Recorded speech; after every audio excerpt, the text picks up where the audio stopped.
The millionaire CEO trusted his wife completely until he saw what she was doing to his mother while he was traveling. This story isn't about business trips.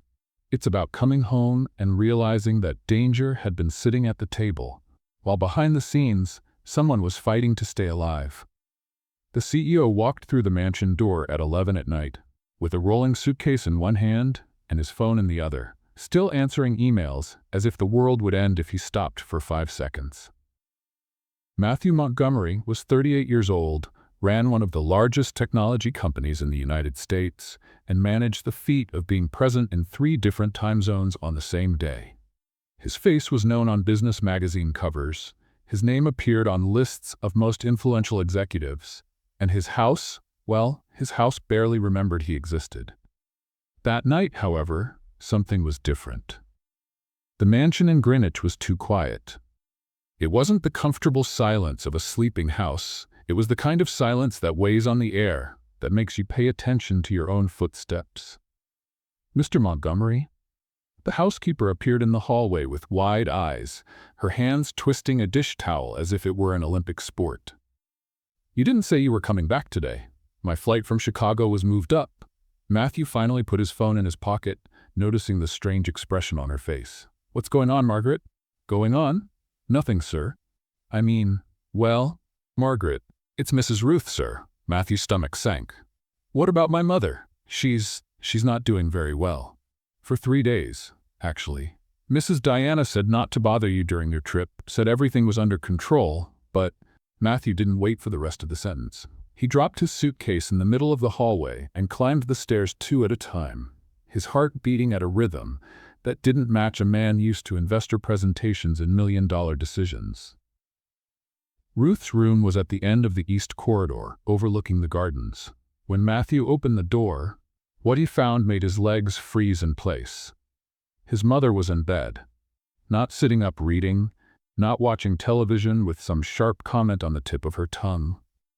Lying down, pale, with deep dark circles and an appearance he didn't recognize. "Mom?"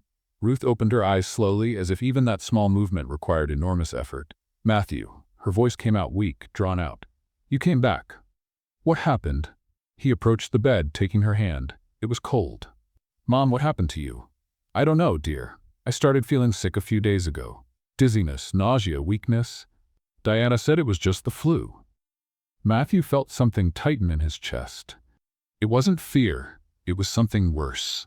It was the feeling of having failed without even knowing there was a test. 5 days ago, when he boarded for Chicago, Ruth Montgomery was perfectly fine, lucid, spirited, complaining that the cook had put too much salt in dinner and that the gardener was pruning the rose bushes completely wrong. She had even made a joke about the new hairstyle of the host of that morning show she loved to watch. 5 days. In 5 days, his mother had transformed into that fragile figure who could barely keep her eyes open. Did the doctor come here?" Matthew asked, trying to keep his voice calm. I think so. I don't remember clearly, dear. The days are all jumbled up in my head." "It's okay, Mom. Rest. I'm gonna take care of this." He kissed her forehead. It was too warm, and left the room with steps that had a very specific purpose.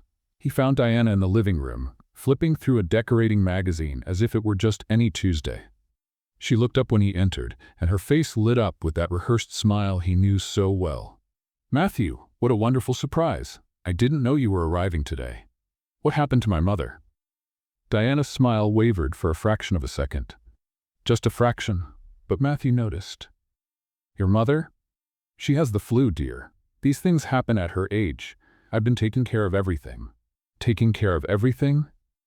Matthew crossed his arms, and his voice took on that tone he used in tense meetings, when someone tried to pass off false information. "Diana, my mother can barely open her eyes. She doesn't know what day it is. This isn't the flu. You're exaggerating. You've always been dramatic when it comes to Ruth." "Dramatic? I left here 5 days ago, and my mother was perfectly fine. She was complaining about the salt in dinner, Diana. She was making jokes, and now she looks like she—" He couldn't finish the sentence. He didn't want to finish it. Diana closed the magazine with a theatrical sigh and got up from the sofa, adjusting her silk robe as if the conversation were a minor inconvenience in her evening. Matthew, your mother is 74 years old. The health of elderly people fluctuates. This is completely normal. I've been giving her medications, I've been making sure she eats, I've been doing everything a good daughter-in-law would do. Did you call a doctor? I did.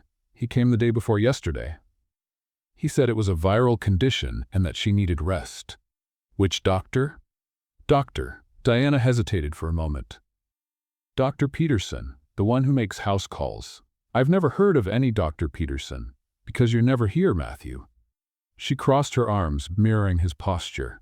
You spend your entire life on airplanes and in meeting rooms, and then you want to come home and question how I take care of things? I was here. You weren't. The words hit their target. Matthew knew he was right to be worried, but he also knew Diana had a point. He was never there. Never. The mansion in Greenwich was ridiculously large for 3 people.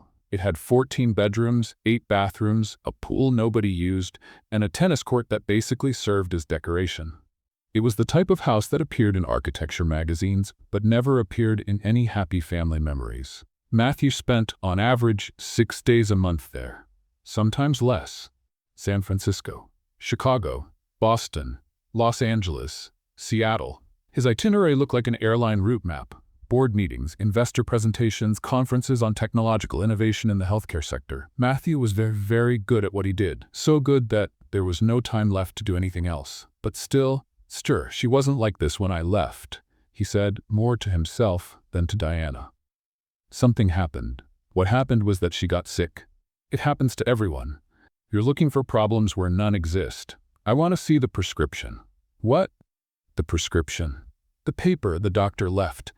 I want to see what medications he prescribed. Diana let out a short, incredulous laugh. Matthew, you're being ridiculous. It's almost midnight. You just got back from a trip. You should be resting instead of playing detective. The prescription, Diana. She stared at him for a long moment. Something passed through her eyes, too quick to be identified. Then she shrugged. It's on the nightstand in her room, where these things always are. You can go check, if it'll help you sleep better. Matthew went. He found the prescription folded next to several medicine bottles, names he didn't recognize, dosages that meant nothing to him. He wasn't a doctor. He didn't understand pharmacology. He was just a CEO who couldn't tell an antibiotic from an allergy medication. But he understood one thing: instinct. And his instinct was screaming that something was wrong. When he returned to the living room, Diana had already gone upstairs. Margaret appeared in the kitchen doorway, hesitant. Mr. Montgomery, can I prepare something for you? Tea, perhaps. Margaret, how was my mother before she got sick? The housekeeper wrung her hands again. It seemed like a question she was both expecting and dreading at the same time. She was normal, sir. I mean, she was fine. Lively, even. She complained about the gardener on Tuesday, watched her shows on Wednesday, and on Thursday morning. On Thursday, she didn't want to get out of bed. Mrs. Diana said it was better to let her rest. And you didn't find that strange? Margaret lowered her eyes. I did, sir, but it's not my place to question. Mrs. Diana said everything was under control, that you would be back soon and what? And that you shouldn't be bothered during your trip. That you had more important things to take care of. Matthew was silent for a moment. The gears in his mind were turning, connecting dots that perhaps had no connection at all. Or perhaps they did. Thank you, Margaret. You can go rest. Yes, sir? Good night, sir. Alone in the living room, Matthew walked to the window and observed the darkness of the gardens. His own reflection in the glass looked like a tired stranger, a man who had spent so much time building an empire that he forgot to pay attention to the walls of his own house. He made a decision at that moment, a decision born from instinct, guilt, and something he couldn't name. The next morning, at 7 o'clock, Matthew was already in the office, with his phone to his ear. I need a professional nurse, he said to the receptionist at the most recommended home health agency in Connecticut. Someone with experience in geriatric care.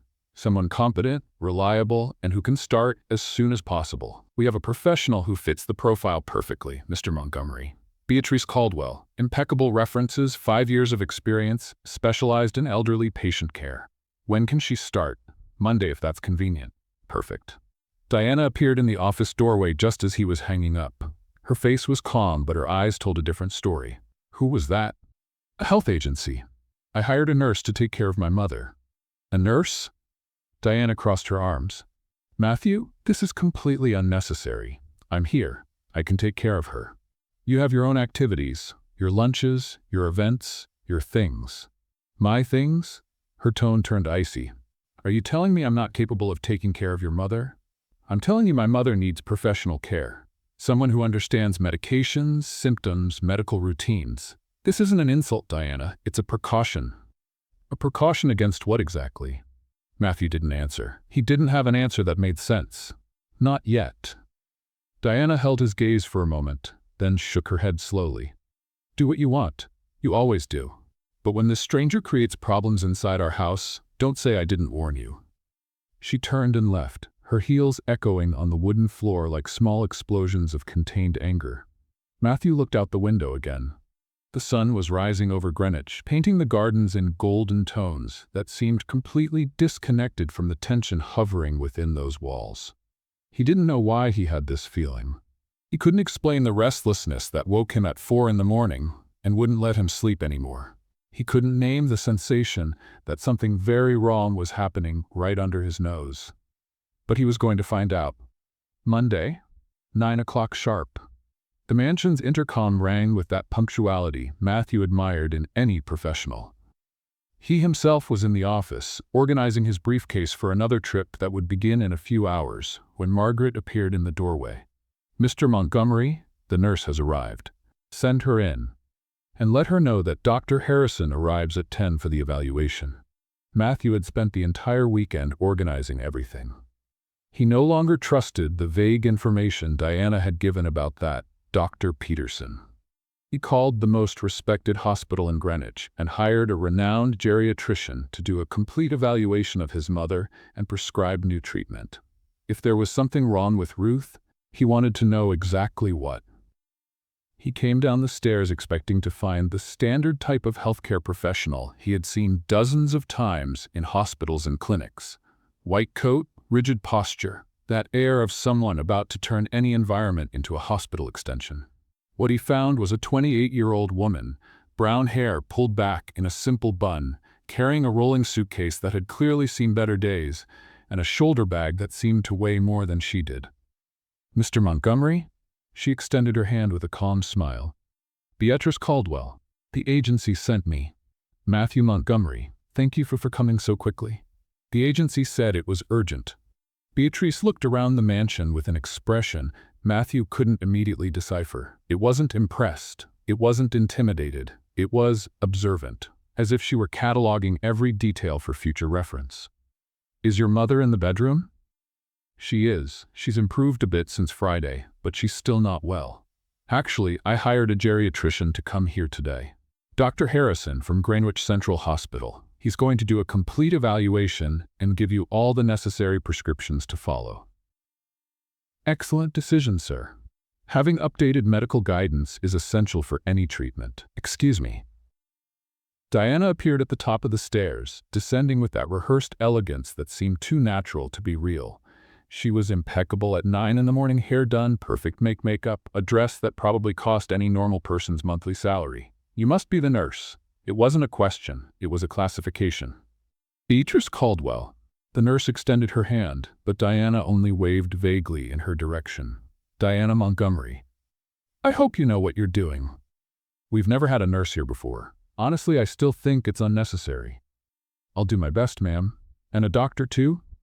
Diana turned to Matthew with a controlled expression. Don't you think you're overdoing it? I already called a doctor last week. I want a second opinion.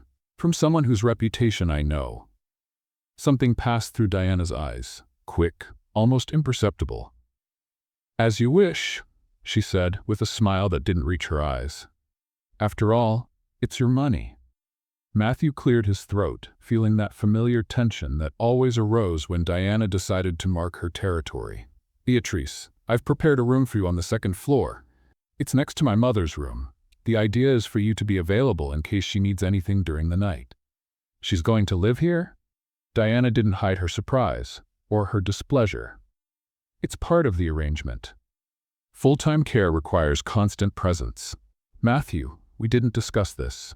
I'm discussing it now. He turned to Beatriz, who was watching the exchange with impressive professional neutrality. "Margaret will show you your room. When you're settled in, I'll introduce you to my mother. And at 10 o'clock, Dr. Harrison will be here for the consultation." "Perfect, Mr. Montgomery. You can call me Matthew."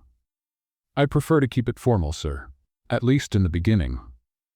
She smiled, a small smile that had something genuine about it. It helps establish the right boundaries. Diana rolled her eyes almost imperceptibly and went upstairs without saying anything else. Matthew decided to ignore it. The room designated for Beatriz was one of the smallest in the mansion, which still meant it was larger than most apartments in Manhattan. It had a single bed, a desk, a private bathroom, and a window overlooking the back gardens. "It's more than enough," Beatriz said when Margaret opened the door. "Much more, actually." "Does the lady need anything else?" Margaret asked, clearly relieved to have someone who seemed sensible in the house. "Just to meet the patient. We'll figure out the rest over time." Ruth Montgomery was sitting up in bed when Beatriz entered, accompanied by Matthew. The elderly woman still looked weak, but her eyes had recovered some of that sparkle her son remembered. "Mom, this is Beatrice Caldwell. She's going to take care of you while I'm traveling." Ruth examined the nurse from head to toe with that look that had intimidated executives for decades. "You look too young to be a nurse." "I'm 28 years old, Mrs. Montgomery, and I have 5 years of experience." "5 years? How old were you when you started working? 12? Beatrice laughed. A short, genuine laugh. "Sometimes it feels that way, but I assure you I know what I'm doing." "Everyone says that. Then we find out they don't even know how to make a decent cup of tea." "I make excellent tea. And I also know the difference between blood pressure medication and calcium vitamins, in case you were wondering." Ruth raised an eyebrow. "She has personality," she said to her son, as if Beatrice weren't there. "That's either good or terrible. I haven't decided yet. And there's one more thing, Mom." Matthew sat on the edge of the bed. "I hired Dr. Harrison to come here today. He's a geriatrician, one of the best in Connecticut. He's going to do a complete evaluation and prescribe proper treatment." "Another doctor?" "I already saw a doctor. I know. But I want to make sure everything is right. He's going to leave all the prescriptions organized for Beatrice to follow while I'm away." Ruth looked at her son with an expression that mixed irritation and something that might have been gratitude. "You're acting like I'm acting like a son who cares. You're acting like a son who feels guilty for never being home. That's what." Matthew didn't respond. There was no way to respond. At 10 o'clock, Dr. Harrison arrived punctually. He was a 60-year-old man, gray hair, thin-framed glasses, and a leather briefcase that seemed to contain all the secrets of modern medicine. He examined Ruth patiently, asked detailed questions about the symptoms of recent days, checked blood pressure, heart rate, reflexes. Beatrice followed everything in silence, taking notes in her notebook. "Mrs. Montgomery," the doctor said at the end of the examination, "you had an adverse reaction to some medication. Your symptoms are consistent with that. I'm going to prescribe new treatment, more suitable for your condition. And I recommend that only the nurse administer medications from now on." "What caused this reaction?" Matthew asked, arms crossed. "Hard to say for sure without more detailed tests. It could have been a drug interaction, an inadequate dosage, or even a problematic batch. It happens more often than people think." Diana, who was standing in the bedroom doorway, remained silent. Dr. Harrison handed Beatrice 3 sheets with detailed prescriptions, specific schedules, and follow-up recommendations. "Any change in her condition, call me immediately. My number is on the letterhead." "Of course, doctor. I'll follow everything precisely." When the doctor left, Matthew finally felt like he could breathe. He had done what was within his reach. He hired a competent professional, brought in a trusted doctor, organized proper treatment. Now he needed to trust that everything would be fine. "I need to go, Mom. My flight leaves in 2 hours. Another flight, another airport, another hotel." Ruth sighed. "You know planes also land, don't you? They don't need to keep flying forever. It's just a week." "That's what you said last time, and the time before, and the time before that.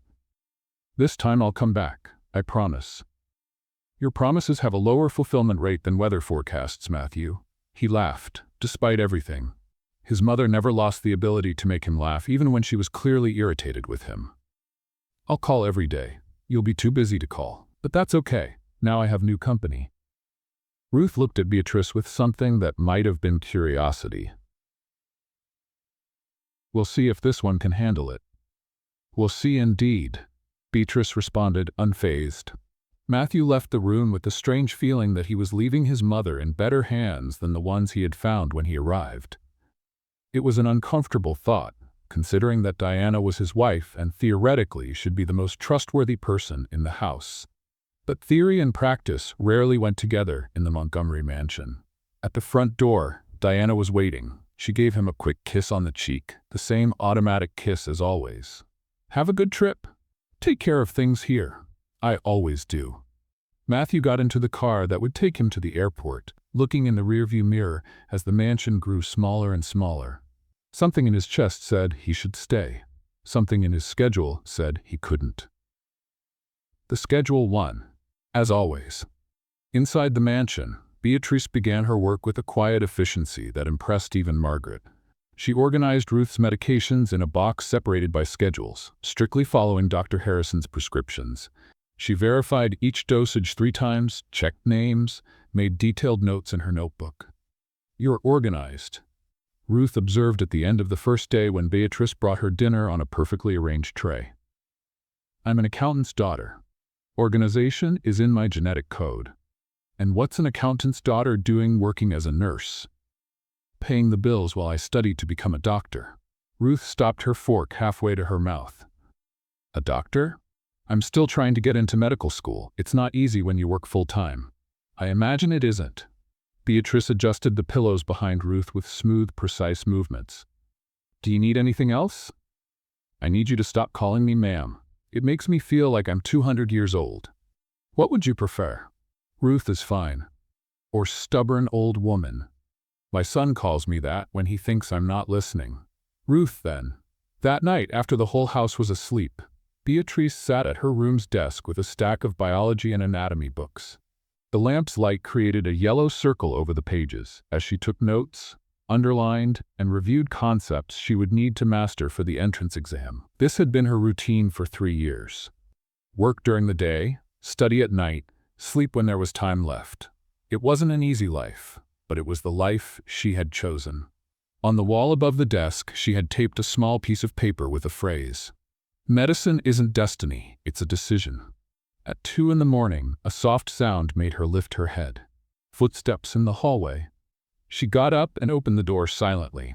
Ruth was standing in the middle of the hallway, looking confused. "Ruth, is everything okay? I was going to the bathroom, but I think I got lost." Beatrice approached slowly, without alarm, without drama. "The bathroom is the second door on the right. Do you want me to go with you?" "I know where the bathroom is in my own house," Ruth responded, irritated.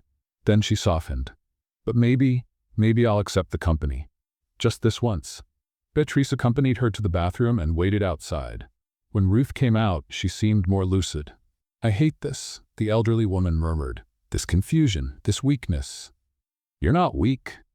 You're recovering. There's a difference. You're an optimist, Beatrice Caldwell.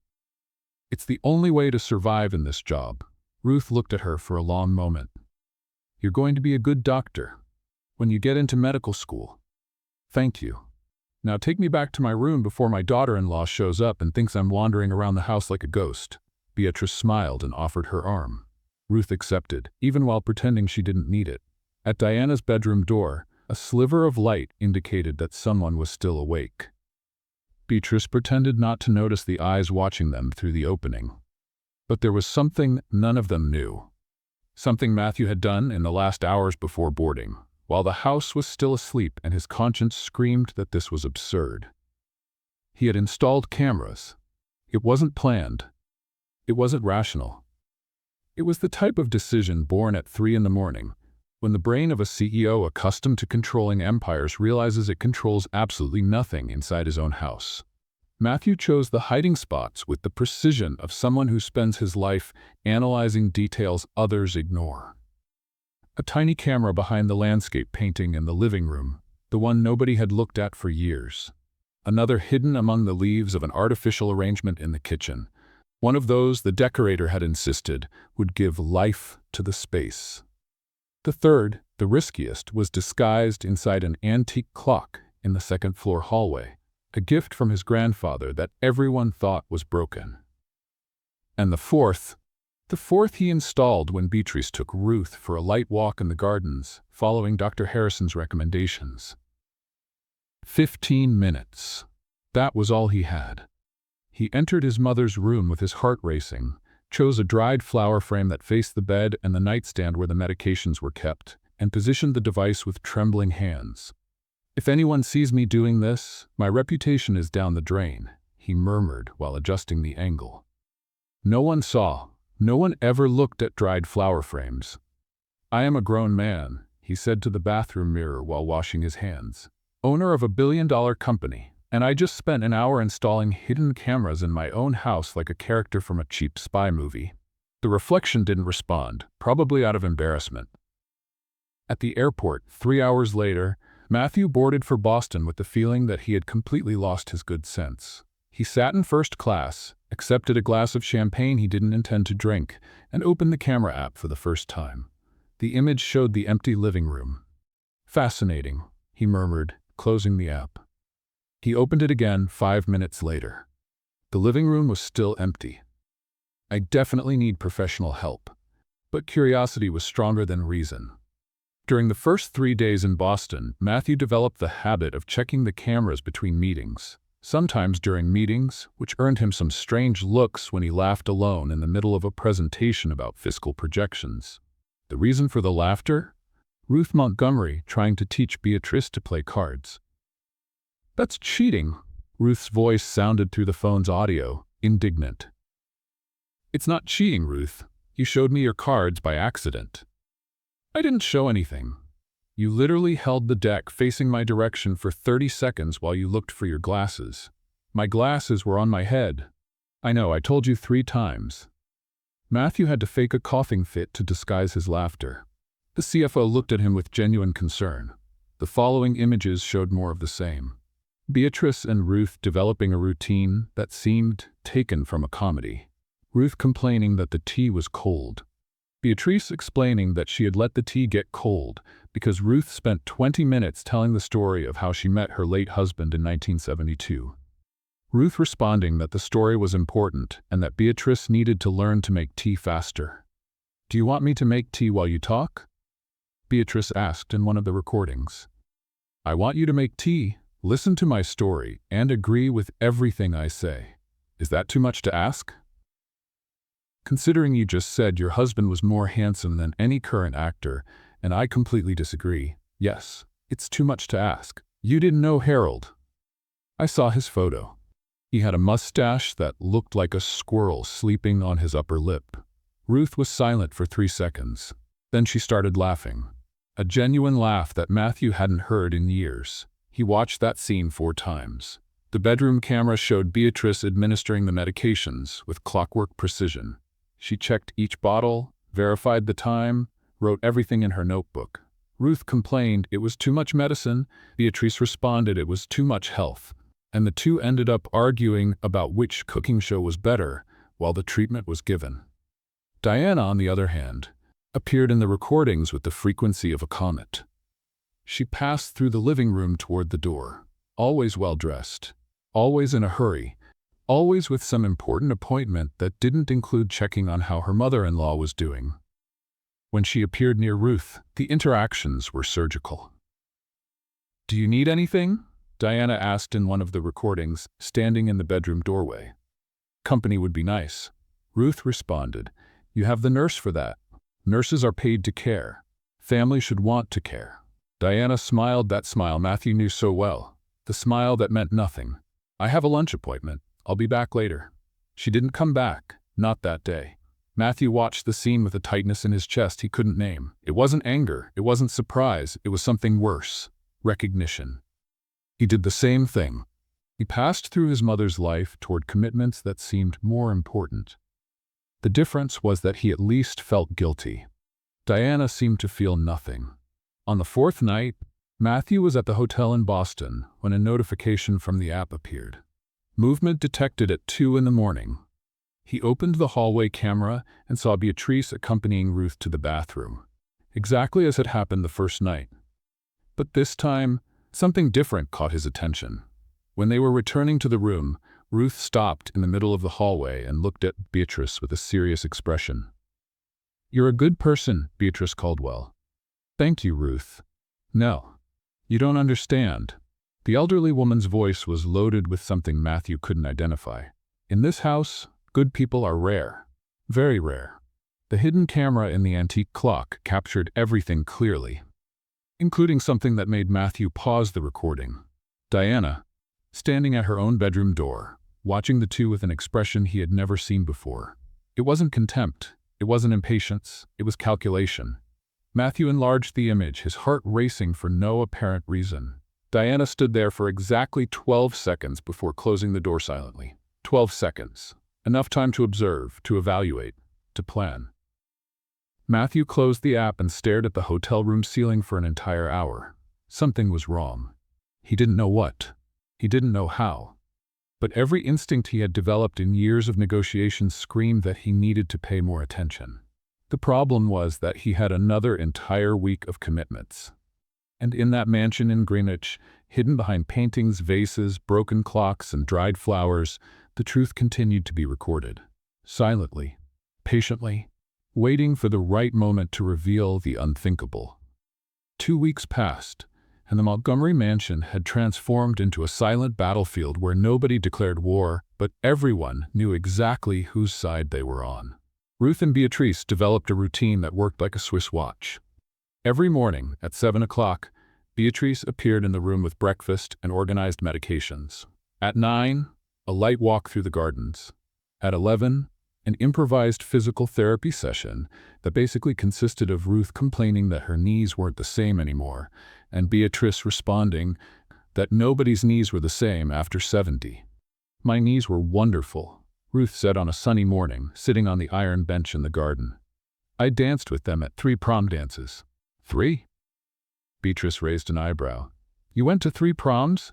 I was invited to 4, actually. I turned one down because the boy had sweaty hands." Standards are important. Exactly. Harold had dry hands. That's how I knew he was the one. Beatriz laughed, adjusting the blanket over Ruth's legs. "That's the strangest love story I've ever heard." "Strange love stories are the only ones that last, dear. The normal ones end in divorce." On the other side of the living room window, Diana watched the two with an expression that could sour fresh milk.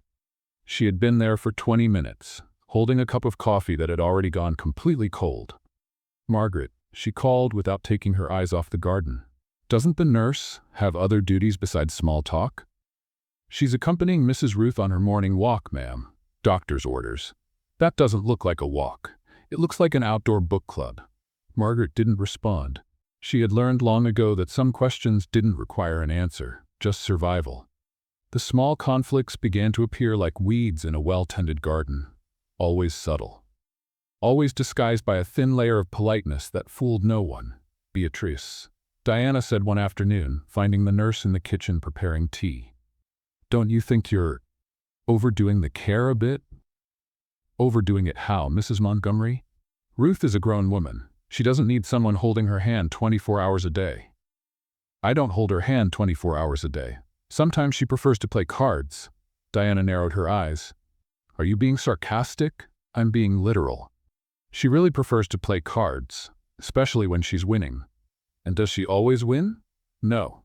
But she cheats with such conviction that it's almost admirable." Somehow, Beatriz managed to respond to every provocation with a calmness that made Diana even more irritated. It was like trying to provoke a particularly patient wall. Ruth, for her part, seemed to flourish with the attention.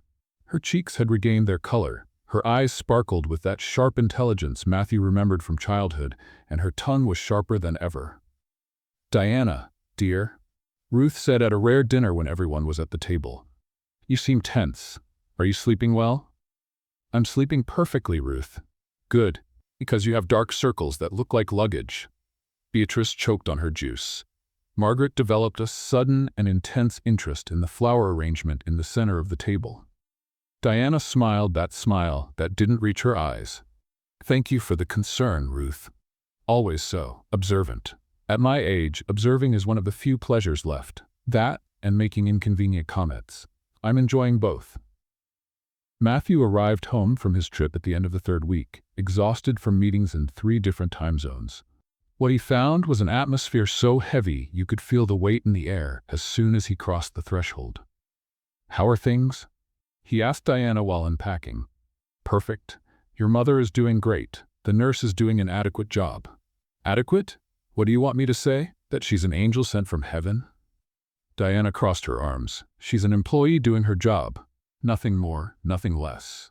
Matthew went down to see his mother and found Ruth in the library, reading a mystery novel, while Beatriz organized the evening medications. "Son."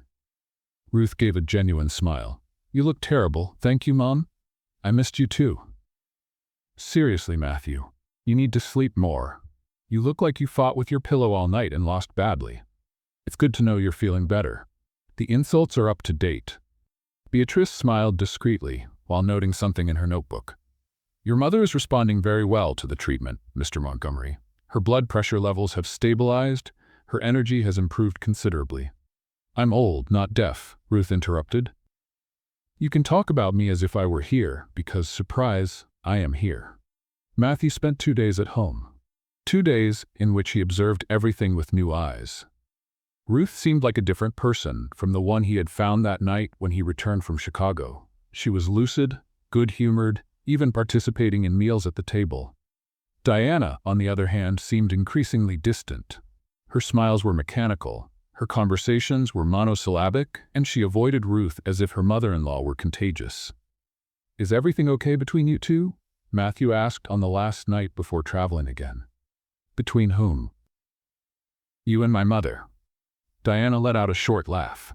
"Your mother and I were never close friends, Matthew. You know that." "I know, but it seems worse lately." "It seems worse because now there's an audience."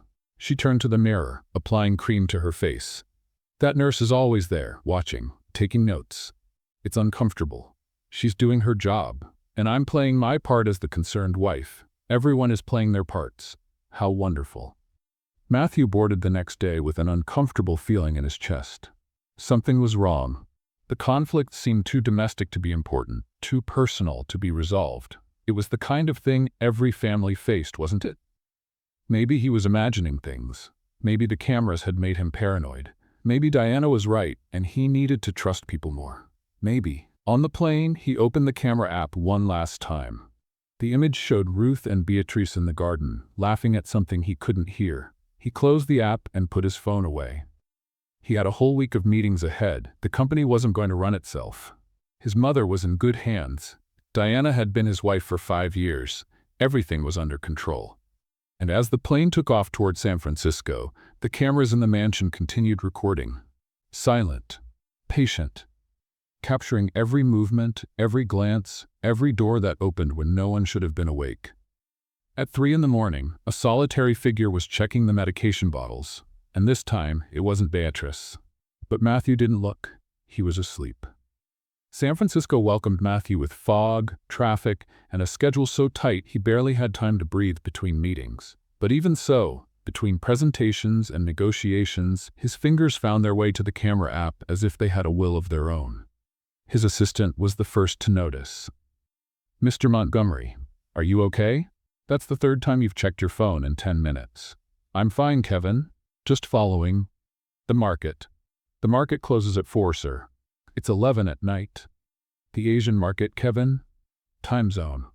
Kevin nodded slowly, with the expression of someone who didn't believe a single word but valued his job too much to question. The images Matthew watched were, for the most part, comforting. Beatriz appeared every night in the kitchen after the house was asleep, surrounded by anatomy books and notebooks full of notes. Her dedication was almost inspiring. In one of the recordings, Ruth appeared by surprise at 11 at night, walking with an energy he hadn't seen in months. "What are you doing awake at this hour?" Beatriz asked, looking up from her book. "I came to get warm milk." "What are you doing awake at this hour?" "Studying the digestive system." "The digestive system." Ruth pulled up a chair and sat down with the authority of someone who didn't accept refusal. "That I understand. My digestive system has more personality than most people I know." "Ruth, you should be resting." "Resting from what?" "I'm perfectly fine. Better than I've been in years, actually. You should be dating instead of studying intestines at 11 at night. Neither of us is doing what we should be."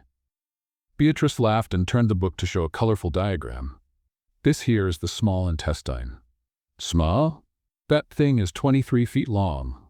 There's nothing small about it. That's the technical name. It's a lying name, that's what it is. If my intestine is 23 feet long, it should be called the giant intestine. Or the exaggerated intestine. Or the intestine that doesn't know when to stop." Matthew almost choked on his hotel coffee watching that. His mother was completely recovered. Her eyes sparkled, her posture was firm, and her sharp tongue had returned in full force. Other recordings confirmed the improvement. Ruth walked through the garden without help, discussed menus with the cook, and even reorganized some drawers in the office because, according to her, disorganization offends my soul. On the 5th night in San Francisco, Diana called. "I need to talk to you. It's important." "What happened?" "Nothing happened. That's exactly the point." She made a dramatic pause. "Your mother is completely fine, Matthew. 100% recovered. It doesn't make sense to keep that nurse here anymore." "Beatriz? How many nurses do we have in the house?" "Yes, Beatriz. She's no longer necessary." Matthew frowned. "My mother was very weak just a few weeks ago, Diana. And now she's not. She walks, talks, gives orders, reorganizes the entire house. Honestly, she seems to have more energy than I do. Keeping a full-time nurse is a waste of money." "Since when do you care about wasting money?" The silence on the other end was icy. "I care about what makes sense, Matthew, and a nurse living in our house when the patient is perfectly healthy makes no sense at all." Matthew thought for a moment. Diana had a point. From the camera footage, Ruth really did seem completely recovered. But something in him hesitated. "Okay," he said finally. "When I get back, I'll have Dr. Harrison do a complete evaluation. If he confirms that my mother is 100% recovered and doesn't need monitoring anymore, we'll let Beatriz go." "Why can't we resolve this now?" "Because I want a doctor's opinion, not my opinion or yours. My mother almost ended up in the hospital a few weeks ago. I'm not going to make hasty decisions." Diana sighed, that long sigh she used when she didn't get what she wanted. "Fine. But don't take too long. 4 days. 4 days is a long time. It's the time I have." He hung up with that uncomfortable feeling that something was wrong. He couldn't identify what. Diana was being reasonable, technically. Ruth was better. That was visible. So why was his instinct screaming at him to pay attention? Over the next 2 days, Matthew forced himself to focus on work, meetings, contracts, negotiations. The camera app stayed closed. He needed to trust that everything was fine. 3 days later, Matthew was in the middle of the most important presentation of the trip when his phone started vibrating in his pocket. He ignored it. It vibrated again, and again, and again. He excused himself from the investors and checked the screen. 7 missed calls from Diana. His stomach dropped. He left the room and returned the call. Diana answered before the first ring finished. "Matthew, finally. I tried calling 1,000 times. What happened?" "It's your mother." Her voice was different. High-pitched, trembling, almost unrecognizable. "She got sick. She's being taken to the hospital right now." "What do you mean she got sick?" "You said she was perfectly fine." "I know what I said, but something happened. Beatriz found her in her room. She could barely breathe. The paramedics are already here." "Which hospital?" "New Haven. The ambulance is leaving now. I'm getting on the first flight." Matthew hung up and stood in the hallway for a moment that seemed to last an eternity. 3 days ago, his mother was completely recovered. Now she was on her way to the hospital, unable to breathe. What had happened? He canceled all the meetings, ignored the investors' protests, took a taxi to the airport, and got the last seat on the first flight to Connecticut. During the 5-hour trip, he checked his phone obsessively, waiting for updates. No messages arrived. And as the plane crossed the country, Matthew couldn't stop thinking about Diana's voice on the phone. The desperation, the genuine panic. In 5 years of marriage, he had never heard Diana lose control like that. She was always cold, always composed, always in control of every word and every emotion. But in that call, she seemed truly desperate. What had happened to his mother to make Diana act that way? The plane landed in Connecticut at 11 at night, and the answers were waiting for him in an ICU room. New Haven Central Hospital at 11:30 at night had the welcoming charm of an industrial refrigerator. Impeccable fluorescent lights, the smell of first-rate disinfectant, and that specific silence of places where people speak quietly because they're afraid of what might happen if they speak loudly. Matthew crossed through the automatic doors, still wearing the clothes from the presentation that never finished. Crooked tie, disheveled hair, eyes of someone who hadn't slept properly in days. The receptionist looked at him with that quick assessment that employees of expensive hospitals do to identify who can pay the bill. Ruth Montgomery. He said, breathless. My mother. She was brought in by ambulance. Are you family? I'm her son. Matthew Montgomery. The receptionist typed something on the computer with a slowness that seemed deliberate. ICU, 3rd floor, elevator on the right. Matthew didn't wait for the rest of the instructions. He ran to the elevator, pressed the button 14 times, as if that would make any difference, and rode up the 3 longest floors of his life. The ICU corridor was wide, well lit, with upholstered armchairs along the walls. In one of them, on the left side, was Diana, legs crossed, posture impeccable, even at that hour. On the opposite side, as if there were an invisible ocean between the two, Beatriz was sitting with her hands clasped in her lap, her face pale. The two aren't looking at each other. The air between them could freeze water. Diana was the first to notice Matthew. She stood up immediately. Thank God you're here. How is she? Stable, according to the doctors, but unconscious. What happened? I don't know, Matthew. Nobody knows. Beatriz found her in her room, called the ambulance, and since then, we've been here waiting for answers. Matthew looked through the glass window separating the corridor from the beds. His mother was there, surrounded by machines and tubes, looking smaller and more fragile than he had ever seen her. The woman who had run a company for 3 decades now looked like a broken porcelain doll. Mr. Montgomery? He turned around. A man in a white coat, gray hair, and thin-framed glasses was approaching with a clipboard in his hands. I'm Dr. Williams, in charge of your mother's case. What happened to her, doctor? The doctor indicated a private room beside them. Can we talk privately? Matthew followed the doctor to a small room with a table, 2 chairs, and a motivational poster that said, "Every day is a new chance." He decided he hated that poster. Mr. Montgomery, I'll be direct. Dr. Williams sat down and folded his hands on the table. We did complete tests on your mother as soon as she arrived. The results are concerning. Concerning how? We found in her system a significant amount of a medication that doesn't correspond to what was prescribed by Dr. Harrison. Matthew felt the air leave his lungs. What do you mean it doesn't correspond? The prescription indicates a blood pressure medication. What we found in her system is a strong sedative, normally used for cases of severe insomnia. In elevated doses, it can cause exactly the symptoms she presented: difficulty breathing, mental confusion, loss of consciousness. That's impossible. Beatriz followed the prescription precisely. The nurse is directly responsible for administering the medications, correct? Yes, but Mr. Montgomery, I understand this is difficult to hear, but someone administered the wrong medication, and the person with direct access to the medications was the nurse. Matthew was silent for a moment, processing every word. His mind tried to fit the pieces together, but none of them made sense. Is my mother going to be okay? She's stable now. We're administering the necessary antidotes and monitoring her vital signs. The next 24 hours will be crucial, but I believe she's going to recover. Thank God. Mr. Montgomery, I need to ask, do you want the police to be contacted? Matthew ran his hand through his hair. I need to talk to the nurse first. Understand what happened. She's in the hallway, but I recommend caution. If there was negligence or something worse, the authorities need to be involved. Matthew returned to the hallway. Beatriz was still in the same place, but now she was standing as if she sensed something was about to happen. Diana remained on the other side, watching everything with an anxious expression. Mr. Montgomery, I swear that— Calm down, he interrupted, raising his hand. Let's talk properly. Without hasty accusations. Dr. Williams indicated the same private room. Diana made a move to accompany them, but Matthew stopped her. Wait here. Matthew, I'm your wife.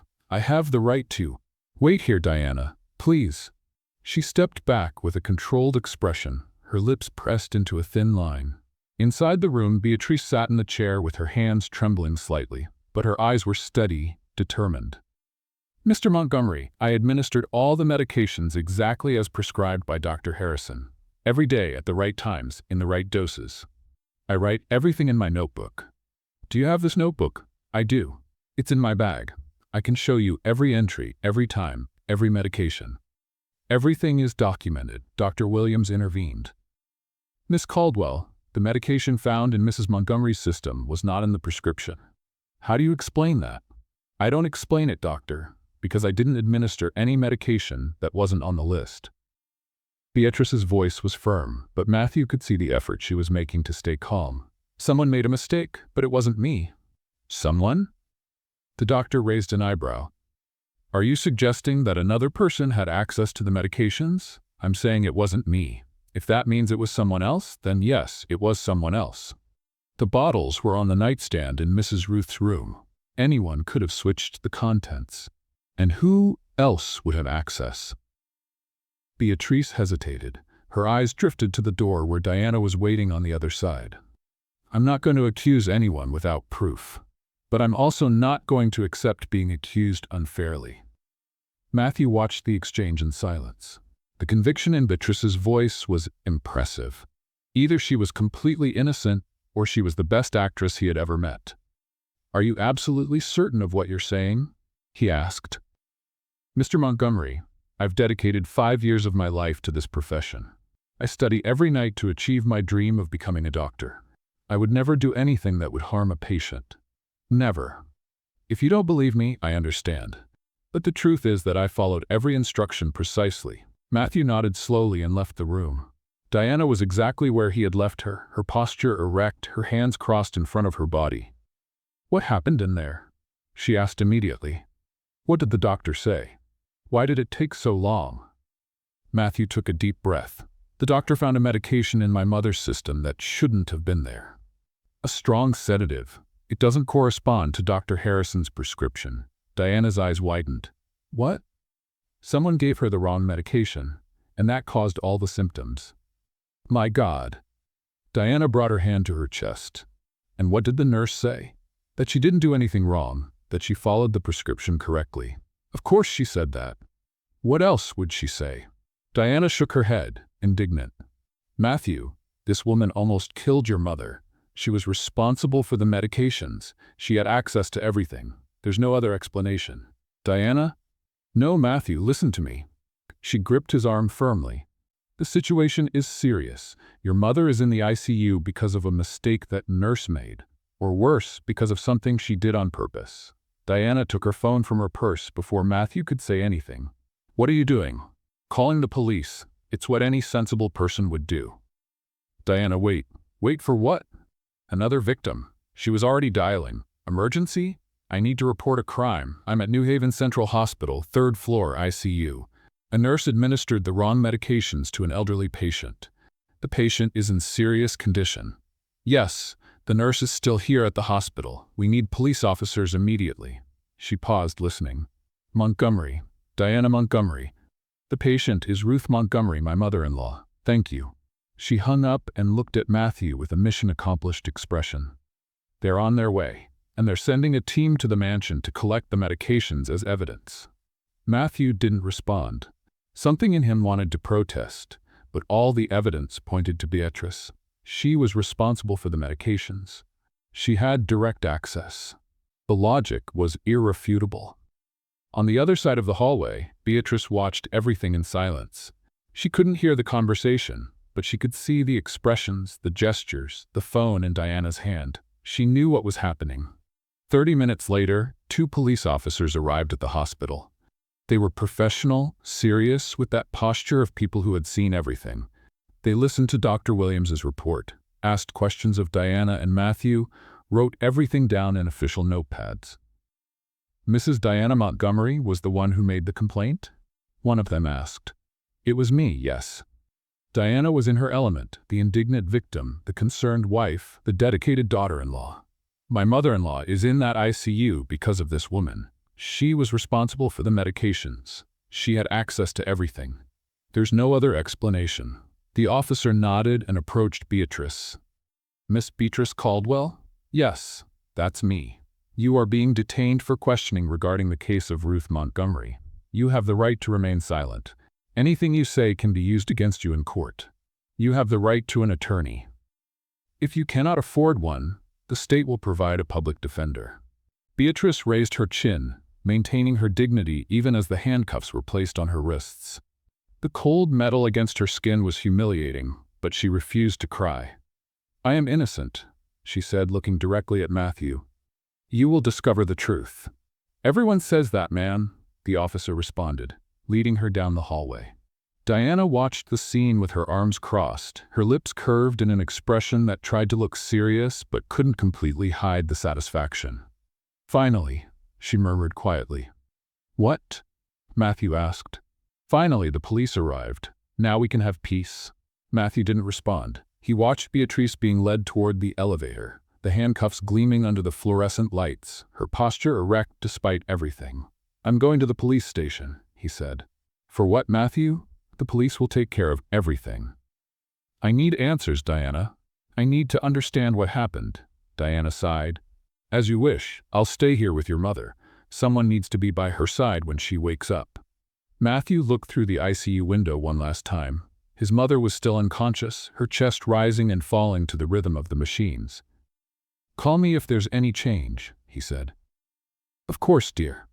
He walked toward the elevator, following the same path Beatrice had taken minutes before. Diana stood in the hallway, watching her husband disappear. When the elevator doors closed, she allowed herself a small smile. Everything was working perfectly.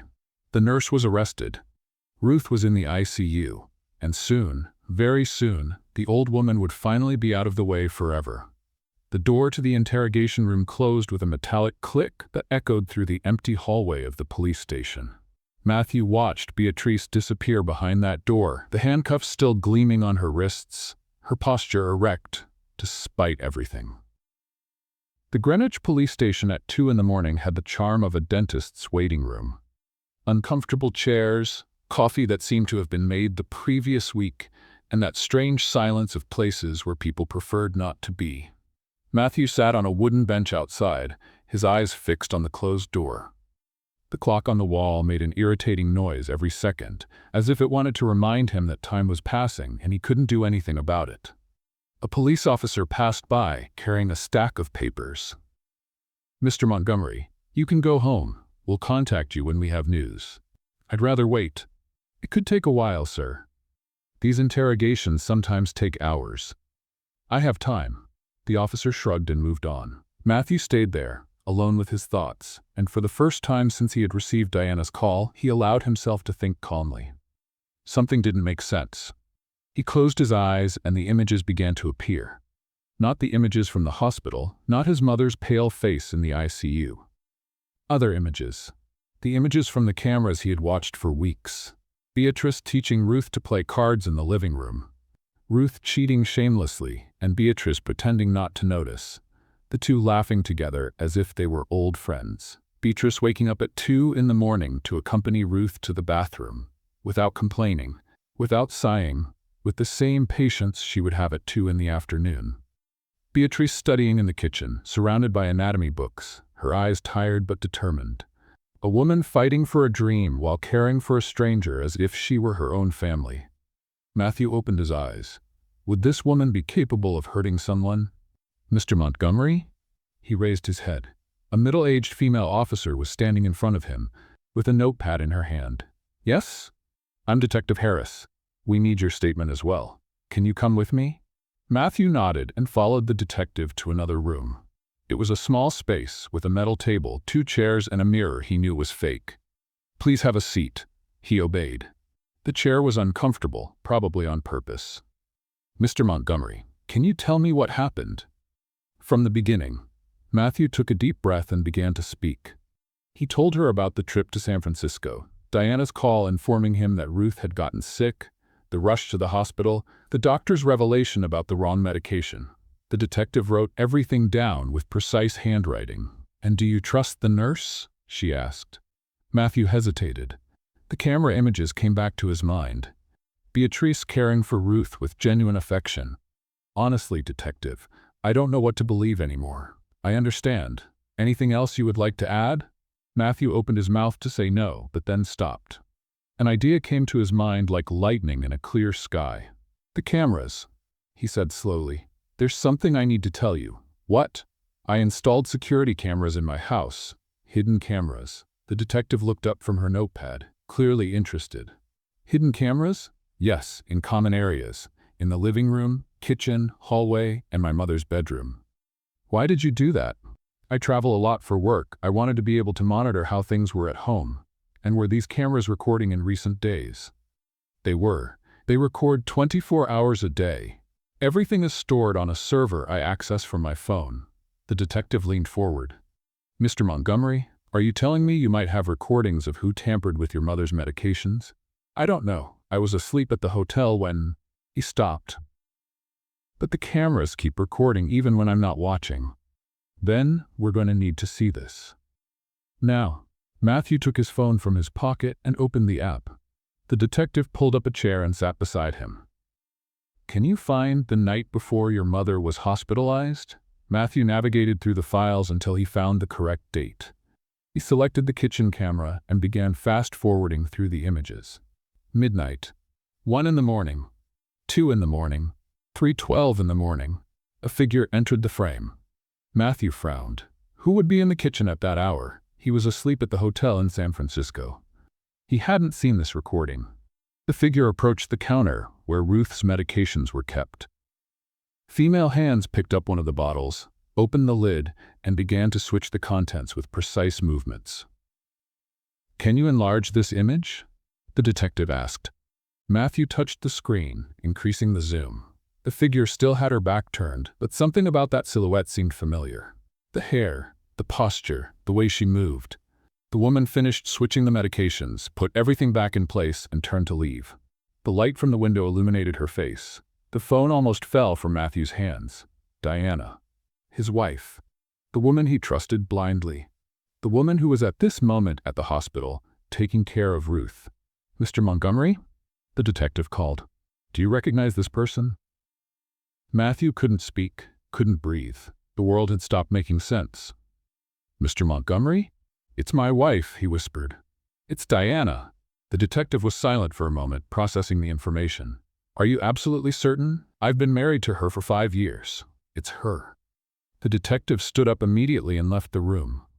Matthew heard muffled voices in the hallway, orders being given, phones ringing. A few minutes later, she returned. Mr. Montgomery, a team is heading to your residence now. Can you come with us? The trip to Greenwich was a blur. Matthew sat in the back seat of the police car without saying a word, his eyes fixed on his phone screen, watching the recording repeatedly. Trying to find a mistake, a flaw, anything that would prove his eyes were deceiving him. But it was Diana. There was no doubt. When they arrived at the mansion, the forensic team was already there. Matthew guided them to the kitchen, showed them where the medications were kept, explained Beatrice's routine. We need to search the rest of the house, the detective said. Do you authorize it? Yes. Do whatever is necessary. An hour later, one of the officers appeared at the top of the stairs with an expression of someone who had found something important. Detective Harris? You need to see this. They went up to the master bedroom. Diana's closet was open, the clothes organized by color as always. But the officer pointed to a drawer in the back, partially hidden behind a row of shoes. Inside the drawer, there were 3 medication bottles. The same bottles that should have been on Ruth's nightstand. The labels showed the correct medications, the ones prescribed by Dr. Harrison. The bottles Diana had replaced with sedatives. Mr. Montgomery, the detective said, turning to him. I'm going to need you to come with us to the station, and we're going to need to go to the hospital to get your wife. Matthew nodded, unable to find words. Beatrice was at the police station, handcuffed for a crime she didn't commit.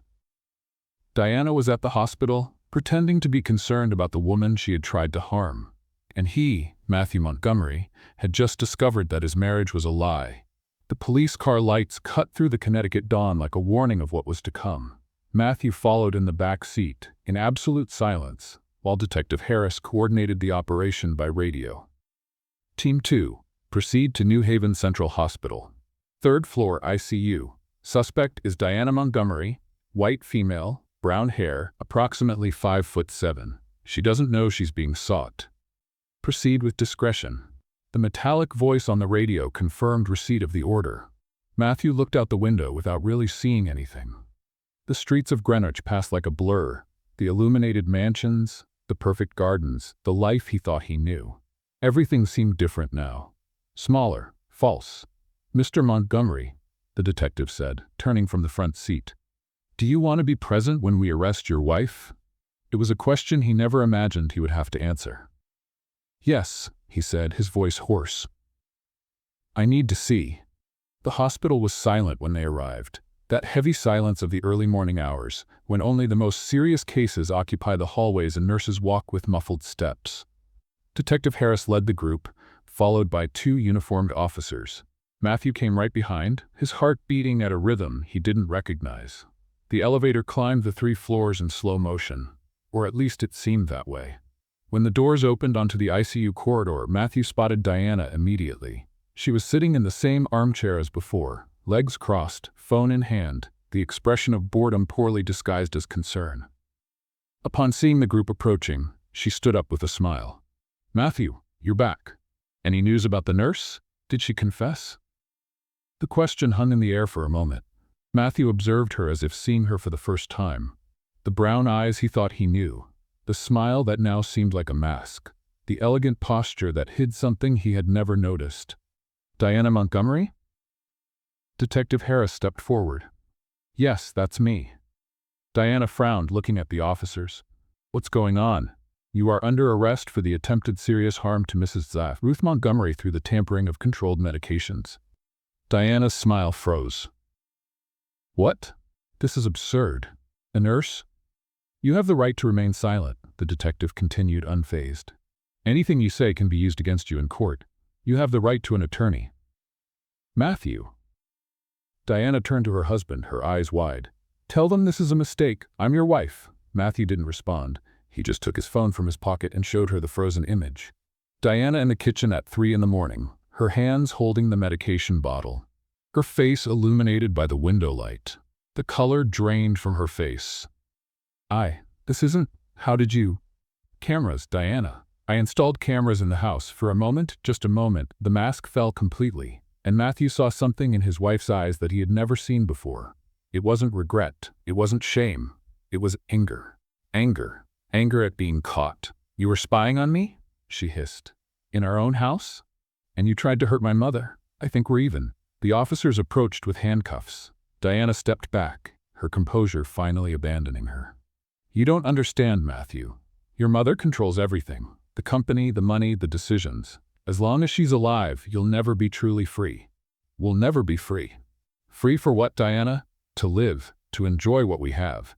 You work day and night, travel all the time, and for what? So your mother can sit in that mansion signing papers and controlling every penny?" Matthew stared at her for a long moment. "My mother built that company from nothing. She has every right to control it. And me, what right do I have? I've been your wife for 5 years and I'm nothing but an extra in the Montgomery family life." "So that's what this was?" Matthew felt something break inside him. It wasn't his heart. It was something deeper. It was the illusion that he knew the person he had shared a bed with for 5 years. Money? Inheritance? Diana didn't respond. She didn't need to. The officers held her by the arms and put on the handcuffs. The metallic click echoed through the silent corridor. "I want my lawyer," Diana said, her voice returning to that calculated coldness that Matthew now recognized as her true nature. "You'll have the right to a call at the station," the detective responded. As Diana was being led away, she looked back one last time. "This isn't over, Matthew. I'll fight." "Fight all you want," he responded. "But you've lost." When the elevator closed, taking Diana away, Matthew allowed himself to breathe for the first time in hours.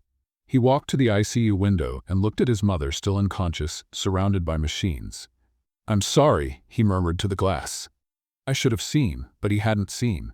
He had been blind, distracted, absent, and he had almost lost the most important person in his life because of it. 2 hours later, Matthew returned to the Greenwich police station.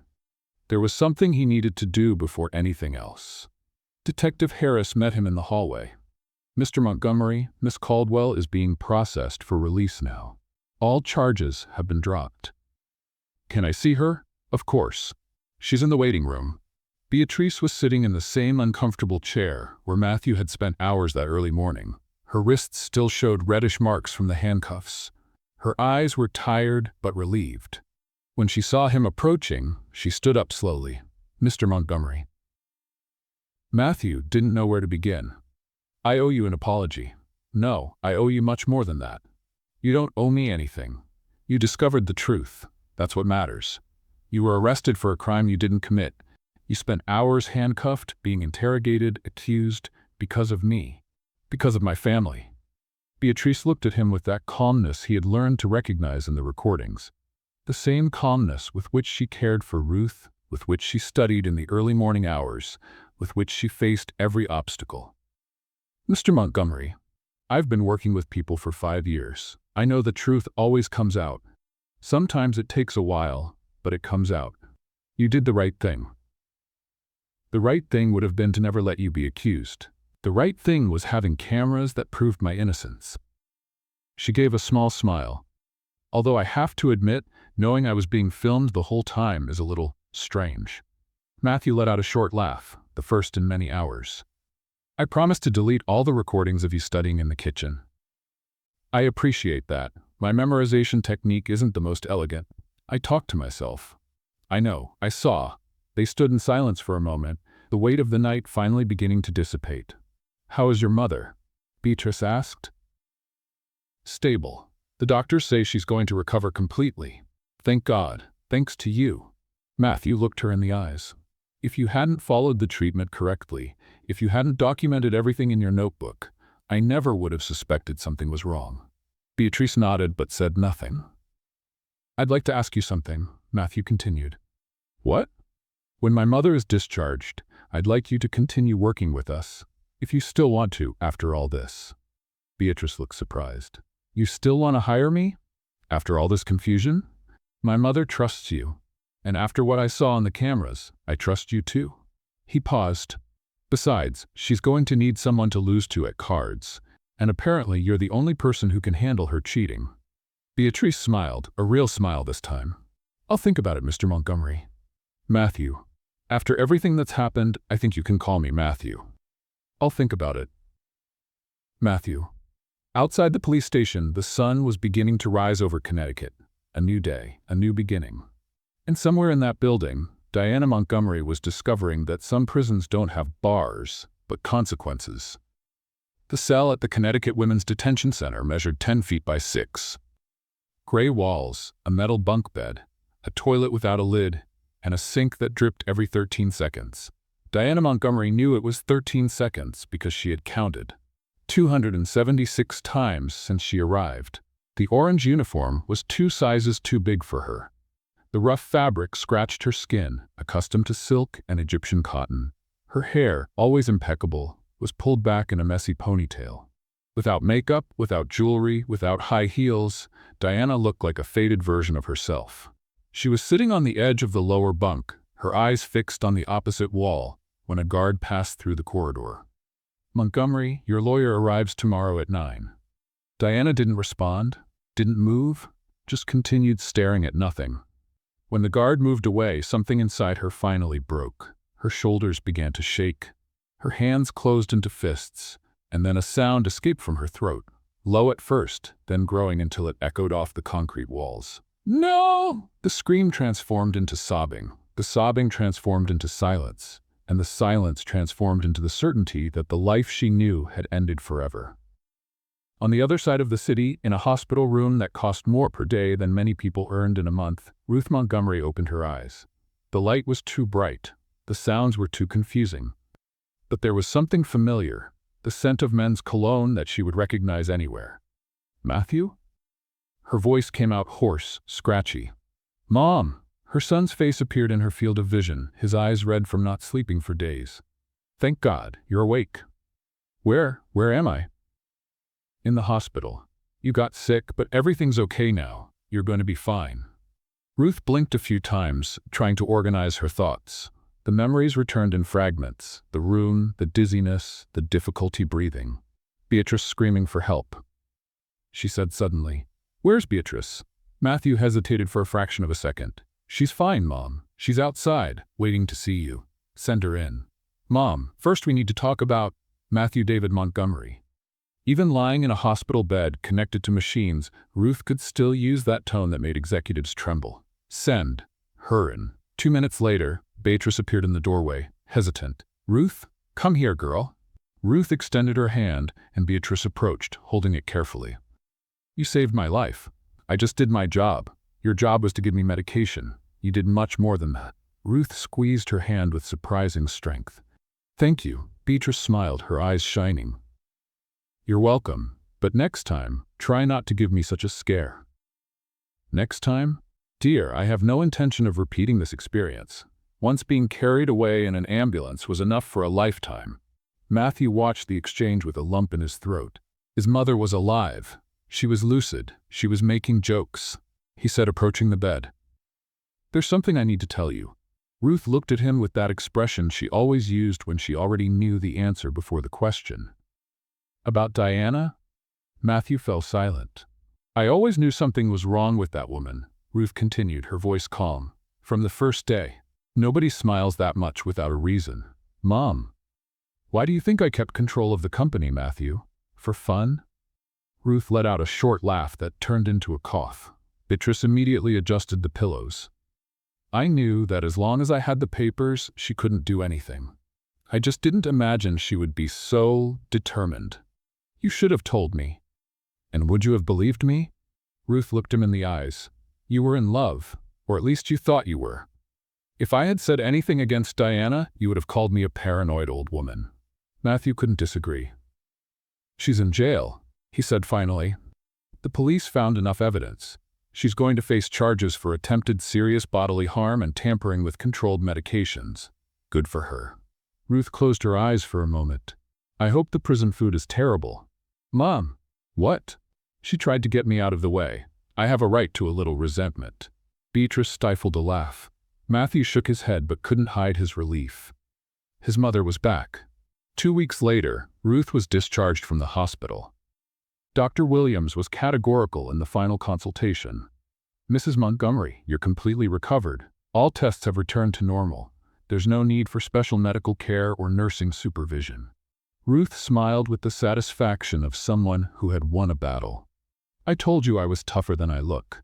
The mansion in Greenwich seemed different when she arrived. Lighter, as if the walls had exhaled a sigh of relief. "I want to go straight to the garden," Ruth announced as soon as the car stopped at the entrance. "Mom, you just got out of the hospital. And the hospital had a horrible garden, 3 fern pots and a depressed cactus. I need to see real plants." Matthew looked at Beatrice for support. "Technically, fresh air is good for recovery," Beatrice said with an innocent smile. "Traitor," Matthew murmured. They settled Ruth in a comfortable chair in the garden, with blankets, tea, and a perfect view of the rose bushes she loved so much. Margaret appeared with homemade cookies. The gardener, whom Ruth had terrorized for years, appeared with an improvised bouquet. "These are your favorites, Mrs. Montgomery," he said, extending the flowers. "Thompson, in all the years you've worked here, this is the first time you've gotten something right." Ruth took the flowers and inhaled deeply. "They're perfect." "Thank you." The gardener left with an expression of someone who had won the lottery. "You were almost nice to him," Matthew observed. "Almost losing your life changes your perspective on things." Ruth arranged the flowers in her lap. "Not much, but a little." In the following weeks, the mansion's routine transformed completely. Matthew canceled 3 international trips, 2 conferences, and a board meeting he swore was unmissable. He started working from the home office, appearing in the living room at hours that would have been impossible before. "You're here again?" Ruth asked on a Wednesday afternoon when he showed up for 4 o'clock tea. "I live here, Mom." "I know, but usually you live here the same way a ghost lives in an abandoned house. You show up sometimes, make noise, and disappear. I'm trying to change that." Ruth observed him for a moment, her eyes sharp despite her age. "Good. It's about time." Beatrice remained at the mansion, though her role had changed. Ruth no longer needed a nurse. The doctors had confirmed her complete recovery. But she stayed there, helping with small things, talking with Ruth in the afternoons, and studying during the nights. On a Saturday morning, Ruth called Matthew to the living room. "We need to talk about Beatriz." "What about her?" "She's wasting time here." Matthew frowned. "What do you mean?" "She doesn't need to work as a nurse anymore. I'm perfectly healthy, and she has a dream to pursue." Before Matthew could respond, Ruth stood up and walked to the window. "Call her here." 5 minutes later, Beatriz appeared in the living room, clearly confused by the formal summons. "You wanted to speak with me?" "Sit down, dear." Ruth indicated the armchair beside her. "Matthew and I have a proposal." Beatriz sat down slowly, her gaze alternating between the two of them. "When is your next exam for the preparatory course?" Ruth asked. "In 6 months. It's the admission exam for the medical program. And are you managing to study enough?" "I'm trying to balance everything." But Beatriz hesitated. "It's difficult. Working all day and studying at night takes a toll. Sometimes I fall asleep on top of the books and wake up without remembering what I read." Ruth and Matthew exchanged a look. "Come with us," Ruth said, standing up again. "We want to show you something." The three walked through the mansion's corridors until they reached the library.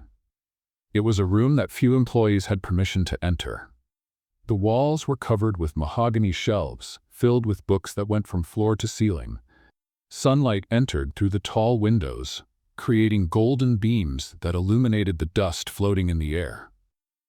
"This desk here," Ruth pointed to an antique desk near the window, "was where I studied when I was building the company. I spent nights here, reading contracts, learning about business, preparing for meetings that could change everything." Beatriz approached the desk, running her fingers over the polished wood. "It's beautiful." "It's yours," Ruth said. "What?" Matthew stepped forward. "Beatriz, my mother no longer needs nursing care. The doctors confirmed she's completely recovered." "I know," Beatriz said, her face becoming serious. "I understand, if you want me to leave." "On the contrary," Ruth interrupted. "We want you to stay, but not as a nurse." Beatriz looked from one to the other, clearly lost. "I don't understand." Matthew took a deep breath. "You have an exam in 6 months, an exam that could change your life forever, and we want you to have every condition to pass. The proposal is simple," Ruth continued. "During these 6 months you won't work. Not here, not anywhere. You'll dedicate yourself entirely to your studies." Beatriz's eyes widened. 6 months? "But how will I?"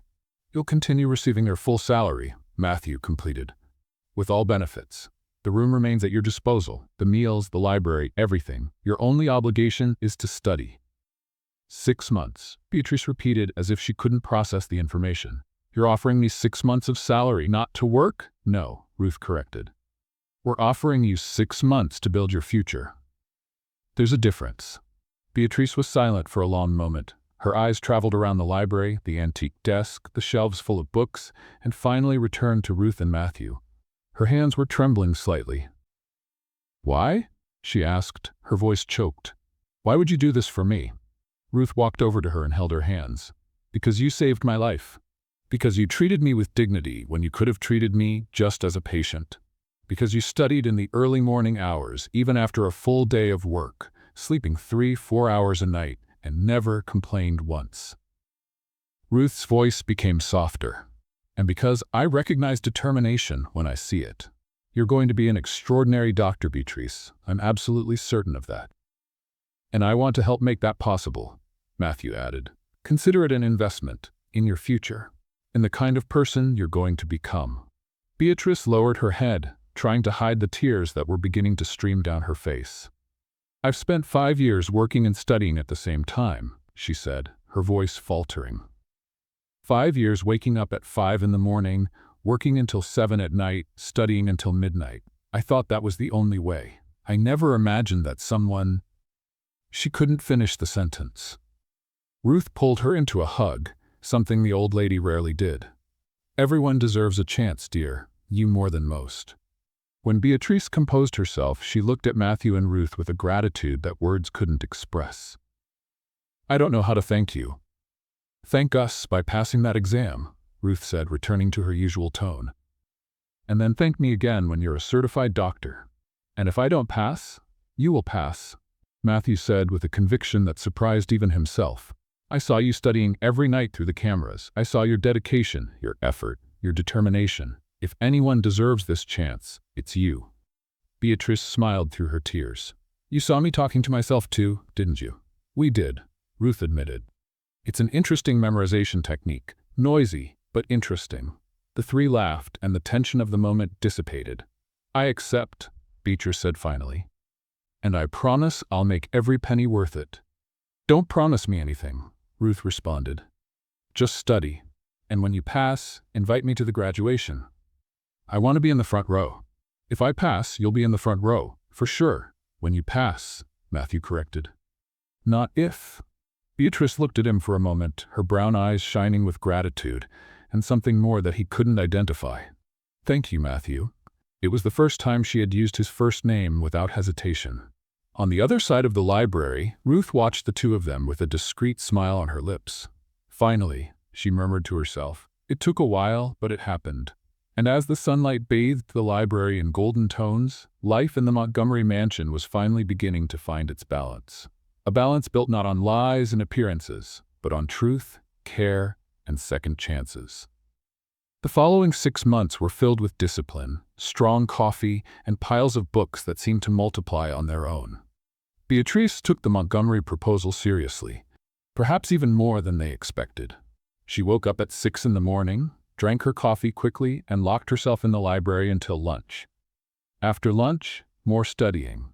After dinner, review. She slept at 11, dreamed about anatomy, and woke up ready to start again. Ruth watched her with a mixture of admiration and concern. She's going to melt her brain if she keeps this up, she commented to Matthew one Tuesday afternoon. She knows what she's doing, Mom. I know she does. But even geniuses need breaks. Yesterday I walked by the library and she was talking to herself about the lymphatic system, out loud, with hand gestures. She always does that. It's her memorization technique. It's disturbing, that's what it is. Matthew laughed, but the truth was, he was also worried. Beatriz barely left the library, barely talked, barely smiled. She was completely immersed in her studies, as if the outside world had ceased to exist. He tried to help in any way he could. He left snacks at the library door. He had Margaret prepare her favorite dishes. Sometimes he walked by the door just to check if she was still breathing. One night in the 2nd month, he gathered the courage to go inside. May I? He asked, knocking lightly on the open door. Beatriz looked up from her book, visibly exhausted. Matthew, sorry, I didn't even notice what time it is. It's 11:30. At night? At night. She rubbed her eyes. I could have sworn it was still 8 o'clock. Matthew approached and placed a cup of tea on the table. You need to rest. I need to finish this chapter on cardiovascular physiology. Beatriz, the heart will still exist tomorrow. You need to sleep. She looked at him for a moment, her eyes tired but still bright. You worry about me too much. Someone has to.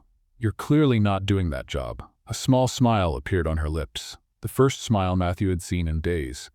Thank you for the tea. You're welcome. Now go to sleep. Order from your...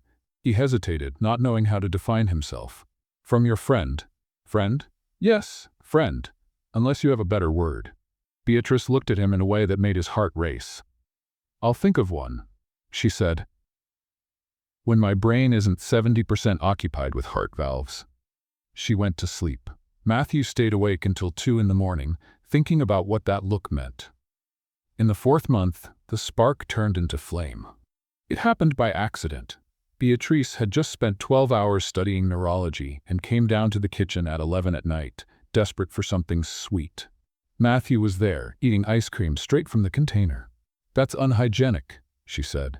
That's efficient. Want some? I do. He extended the container and an extra spoon. They stood there, leaning against the counter, eating chocolate ice cream in silence. I'm going to gain 20 pounds before this exam, Beatriz said. You'll still look beautiful. The words escaped before Matthew could hold them back. Beatriz stopped with her spoon halfway to her mouth. What? Nothing. Forget it. I didn't say anything. You said I'll still look beautiful, did I? You did. Matthew set the ice cream container on the counter, his face red. I meant that you're a beautiful person. On the inside, and on the outside too, but mainly on the inside. Not that the outside isn't important. but the inside is more. He took a deep breath. I'm going to stop talking now. Beatrice watched him for a moment. Then she did something he didn't expect. She laughed. Matthew Montgomery, you're terrible with words. I know, I usually have a public relations team for that. Maybe you should hire someone for personal conversations too. Maybe I should. They stood in silence for a moment, the air between them charged with something neither of them knew how to name. Beatrice? Matthew said quietly. Yes? I know you need to focus on your studies. I know this exam is the most important thing in your life right now, and I don't want to interfere with that in any way. But I need you to know that, Matthew. Yes. Stop talking and just kiss me already. He didn't need her to repeat it. The kiss was soft, hesitant, tasting like chocolate ice cream. It lasted only a few seconds, but it was enough to change everything. When they pulled apart, Beatrice was blushing. Sorry, she said. I shouldn't have. Matthew kissed her back. This time it wasn't hesitant. When they finally pulled apart, both of them were breathless. I think, Matthew said, we should have done this sooner. I think, Beatrice replied, your mother is going to be unbearable when she finds out. She probably already knows. She always knows everything. In the 5th month, the relationship found its rhythm. It wasn't a fairy tale romance. It was built on small moments. Glances exchanged during dinner, hands that met accidentally in the hallway, notes that Matthew left in the library. But Beatrice kept her focus. She knew that kiss couldn't turn into a distraction, so she set rules. No visits to the library during the day, she told Matthew. None at all. None. If you show up, I won't be able to concentrate. And at night? At night you can bring tea. But only tea. No long conversations. No other things. Other things. You know what I'm talking about. Matthew knew. And he respected it. The next 2 months were filled with anxious waiting, but with a sweetness neither of them expected. Beatrice studied as if her life depended on it, because in a way it did. Matthew kept a respectful distance, only appearing to leave tea and notes of encouragement. You can do this. 47 days left. The nervous system doesn't know what's coming. Beatrice kept every note in the desk drawer. Sometimes when the exhaustion was too much, she would reread them and find the strength to continue. Ruth observed everything with her sharp eye. Do you two think I'm blind? She asked Matthew one morning. What are you talking about, Mom? The little notes. The looks. The fact that you smile every time she walks into the room. I don't smile every time she walks into the room. You're smiling right now just talking about her. Matthew forced a frown. Better, Ruth said. Now you look like an irritated frog instead of a lovesick teenager. La. What? It's true. But don't worry. I approve. You approve? Beatrice is the best thing that's happened to this family in years. If you weren't going after her, I would have found a way myself. What kind of way? You don't want to know. Now go do something useful. And let the girl study in peace. On the day of the exam, Matthew woke up at 5 in the morning. He prepared coffee, toast, fruit, and everything else he could find in the kitchen. When Beatrice came down at 6, she found a breakfast spread worthy of a 5-star hotel. What is all this? She asked, her eyes wide. Breakfast. You need energy. Matthew, I'm not going to be able to eat all of this. Then eat what you can. We'll save the rest. Beatrice sat at the table, visibly nervous. Her hands trembled slightly when she picked up the coffee cup. What if I can't do it? She whispered. What if I forget everything? What if I look at the exam and my mind goes blank? Matthew sat down beside her. You studied 6 months for this. 6 months of total dedication. Your brain won't forget. It's just nervous like the rest of you. What if being nervous isn't enough to pass? It's not nervousness that's going to make you pass. It's knowledge. And you have plenty of that. Ruth appeared at the kitchen door in her robe and slippers. What's all this noise at 6 in the morning? Beatrice is nervous. Matthew explained. Nervous? Ruth walked to the table and sat down on the other side of Beatrice. Listen here, young lady. I built a company from nothing. I faced men who thought women couldn't do business. I closed deals that everyone said were impossible. And do you know what I felt before every important meeting? What? The urge to run away. Beatrice's eyes widened. Really? Really? But I went anyway, because nervousness isn't weakness, it's a sign that you care. And people who care are the ones who succeed. Beatrice looked at Ruth, then at Matthew. Thank you, she said, her voice choked. For everything. Don't thank me yet, Ruth replied. Thank me when you come back with your approval. At 7:30, Matthew and Beatriz left by car toward the testing center. The 40-minute drive was made in silence, but not an uncomfortable silence. It was the silence of two people who don't need words to understand each other.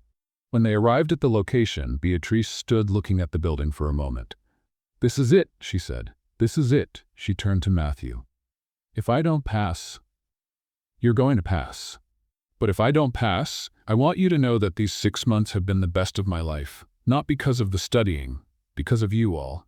You and Ruth, having a real family for the first time." Matthew held her face with both hands. "You're going to pass, and when you do, we're going to have many more months, years, decades if you want. Decades. Decades." Beatriz smiled, that smile he had learned to love over the past months. "I'll be back in 4 hours. I'll be here." She got out of the car and walked toward the building. At the door, she looked back one last time. Matthew waved. She waved back. And then she went inside. The next 4 hours were the longest of Matthew's life. He stayed in the car, then walked around the block, then sat on a park bench, then went back to the car. He checked his phone 300 times. He called Ruth twice just to have someone to talk to. "Has she come out yet?" Ruth asked on the second call. "Not yet." "Then stop calling me and let the girl take her exam in peace."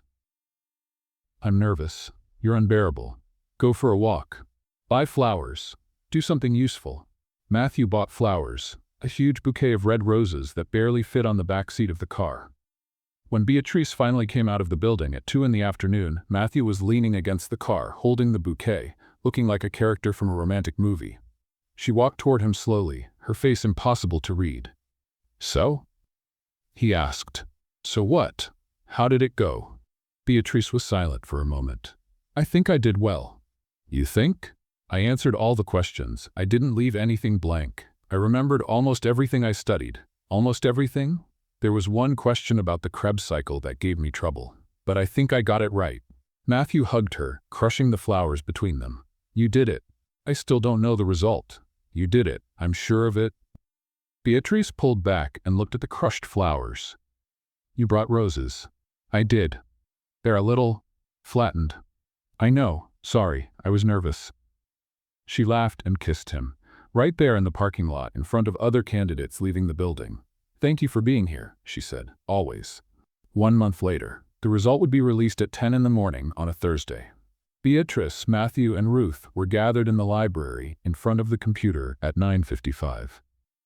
"Why won't this thing load faster?" Ruth complained. "Mom, there are still 5 minutes left. 5 minutes is an eternity when you're waiting for something important." Beatriz was silent, her hands clasped in her lap, her eyes fixed on the screen. Matthew was discreetly holding her hand under the table. At 10 o'clock sharp, she refreshed the page. The site crashed. "No," Beatriz said. No. Calm down," Matthew said. "Too many people are accessing at the same time. Try again." She refreshed. It crashed again. "I'm going to have a heart attack," Ruth announced. "Mom, you just got out of the hospital a few months ago. And I'll be going back if this page doesn't load." On the third attempt, the site finally opened. Beatriz typed her registration number with trembling fingers.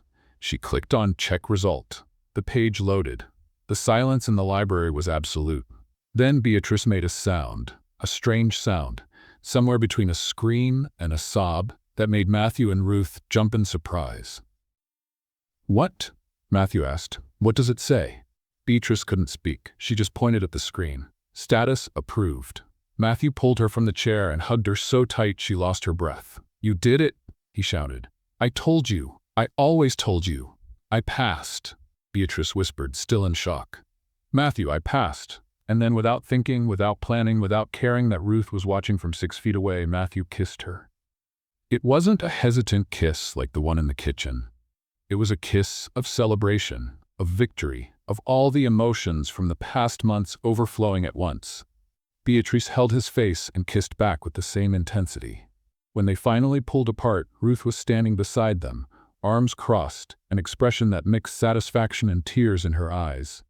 "Finally," she said, her voice choked. "A good person in our family." Beatriz and Matthew looked at her, surprised. "You're not shocked?" Beatriz asked. shocked. "I've been waiting for this for months. You two are slower than turtles."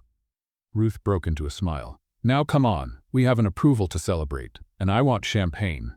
That night, they toasted in the garden under the stars. The same garden where Ruth and Beatriz had spent so many afternoons talking. The same garden where everything had begun. To Beatriz, Ruth raised her glass, "Who came into this house as a nurse and will leave as a doctor, and as part of the family." "To my mother," Matthew added, "who almost gave us a scare and now won't stop giving advice." "To the Montgomerys," Beatriz completed, "who gave me the chance that changed my life." They toasted, laughed, and for a moment, everything was perfect. Ruth stood up slowly, claiming fatigue. "I'm going upstairs. You two stay here enjoying the night." "Are you sure, Mom?" Matthew asked. "I am. I need to make a phone call," Matthew frowned. "A phone call? At this hour? Business never sleeps, son. You should know that." Ruth entered the mansion and walked to the office. She sat in the leather chair that had been hers for 3 decades and picked up the phone. "Robert, it's Ruth Montgomery. Sorry to call so late, but I need you to prepare some documents." On the other end of the line, the family's lawyer sounded surprised. "Mrs. Montgomery? Is everything all right?" "Everything is perfect. I want you to begin the process of transferring the legal documents of the company to my son Matthew." The silence lasted 5 seconds. "Are you sure? You always said you would maintain control as long as I didn't trust that my son was ready." Ruth looked through the office window, watching Matthew and Beatriz talking in the garden. "He's ready, Robert. He's finally ready."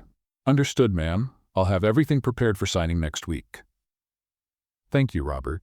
Good night." Ruth hung up the phone and stood watching the garden for a long moment. Her son was laughing, something she hadn't seen in years. Beatriz was beside him, her head resting on his shoulder. "Harold," she whispered to the sky, her eyes glistening. "Can you see this? Our son has finally found someone worthwhile, and I can finally rest." She smiled, wiped away the tears, and walked back to her room. In the garden, Matthew and Beatriz remained oblivious to everything, lost in their own world.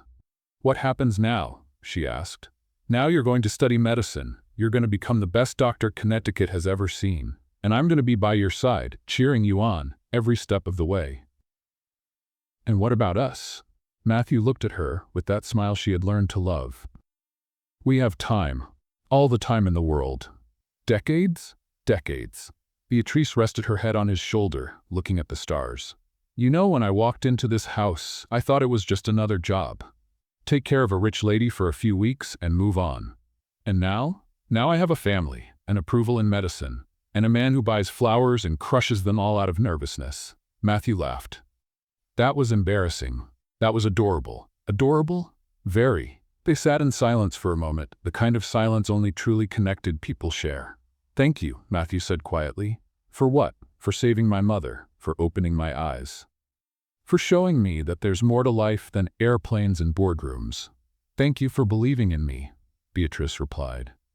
"When even I didn't believe in myself." He kissed her softly under the stars, and somewhere inside the mansion, Ruth Montgomery fell asleep with a smile on her lips, knowing she could finally trust the family legacy to those who truly deserved it. Because sometimes love doesn't arrive the way we expect. Sometimes it arrives disguised as tragedy, illness, hidden cameras, and switched medications. Sometimes it grows slowly, in cups of tea and notes of encouragement. And sometimes, just sometimes, it shows us that the right people always find their way to us, even when the whole world seems to be against them. One worked during the day and studied through the night to build a better life. The other plotted in the silence of the night to destroy a life and get material possessions the easy way. If you felt this too, leave in the comments the rating you would give. And if you believe everyone should value those who build, care, and protect, subscribe to the channel. Simplicity and humility always beat greed.